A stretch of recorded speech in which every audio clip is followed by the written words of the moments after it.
Meanwhile, tonight the Roller Chenal Funeral Home is now officially reopened. You may remember the building was destroyed by the tornado that came through Little Rock 2 years ago.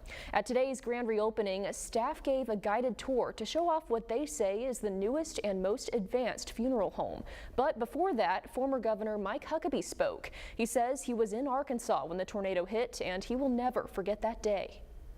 You go through those and you never forget the sound, the feeling, that sense in the atmosphere. It feels like that someone has just sucked the oxygen out of the air right before it hits. And all of you that have been in one know that it is one of the most terrifying experiences. The former governor also says he's thrilled to see the funeral home back up and running because those who work in the business have a very important role in the community. The people who are in the business of taking care of families at that time serve one of the most important and significant ministries. And I use that term very deliberately because there is nothing that is a greater ministry than reaching out and helping people through the process, and in many cases at a time when death was the last thing on their minds.